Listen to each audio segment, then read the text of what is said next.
In a bid to foster public trust and support for renewed efforts in citizen and national safety, Commissioner of Police Vanguard has reinstated the quarterly press briefing series, a staple several years ago before his tenure, with the launch this week aimed at open dialogue with the media and the public.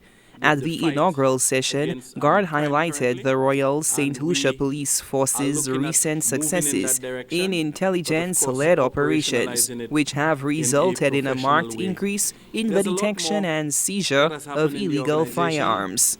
When I looked over the last 3 months, I've noticed that the amount of firearms that have been seized over the respective quarter has actually increased by 100%. So we had, from the 2nd of April, a total of 24 firearms being retrieved off the streets from perpetrators in St. Lucia.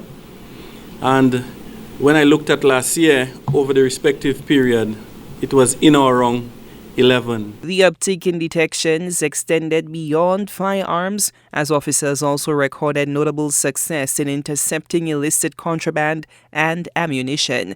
Yet, despite these strides in disrupting criminal networks, the grim shadow of homicides continues to cast a pall over the force's efforts, remaining a sobering challenge for law enforcement. Unfortunately, for this year, we have suffered the loss of 19 persons on our shore.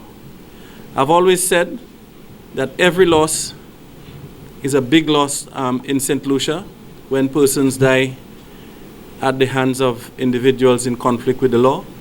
And the police as a body is working assiduously to ensure that these numbers go down or are reduced exponentially. The RSLPF continues to deploy a range of strategies aimed at curbing crime and violence, with renewed emphasis now placed on strengthening community and intelligence-led policing as cornerstones of its preventative approach. We are now moving into community policing, problem-oriented policing, and an intelligence-led policing. We have already done the 2 first legs, which is the community policing, and also we have done the problem-solving policing. So we are now moving into the era of the intelligence-led policing. I must say that during this week, in fact, we've had members of the public coming to us with a lot of proposals in regards to the community policing efforts. And it is our intention to look at a few of the proposals that were made. We did have a proposal to have what we call community peace officers to join the fight against crime currently.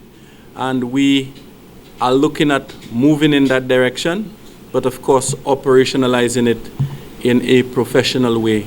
Commissioner Guard also highlighted additional manpower and resources for the sustained success in the fight against crime.